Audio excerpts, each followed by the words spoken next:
Hello, Katimsu. Kain tayo. Nagluto ako ng dapat sarsyadong isda. Lalagyan ko sana ng itlog.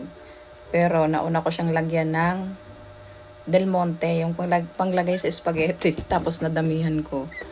So, nag-iba yung lasa. Naging matamis. Basta sobrang dami, isang ganun yung nilagay ko. Tapos, ang pangit na ng lasa, hindi ko na nilagyan ng itlog. Kaya ganito na lang. Tapos nilagyan ko siya ng pechay. Masarap naman. Matamis lang. So, kain tayo. Thank you, Lord, sa pagkain. Amen. Natatawa tuloy ako. Kasi ang tamis. Pero masarap. Tinapangan ko yung timpla kasi matamis. Yung ginawa ko sa isda, pinrito ko muna. Pero okay naman siya. Basang ibabaw pa rin yung amoy ng prito. Bukas na lang ako magluluto ng sarsyadong itlog. Sarsyadong itlog filled. Sarsyadong isda pala. Filled.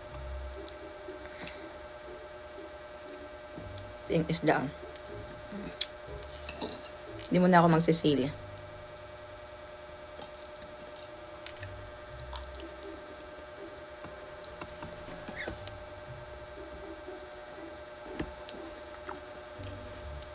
Kayo, anong ulam nyo?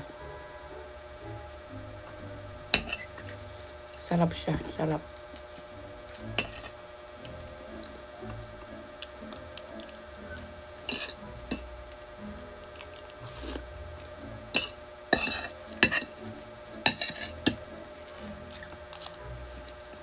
Inom lang ako tubig, saglit.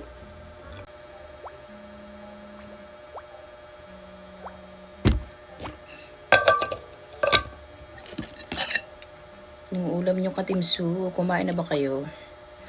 Hindi na ako masyado nakakapag-engage. Natamad ako. Tsaka pagod lagi.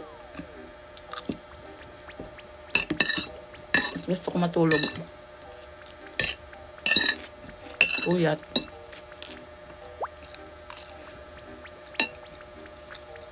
Sarap.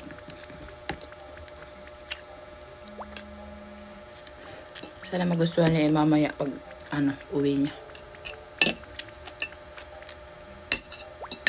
Galing school.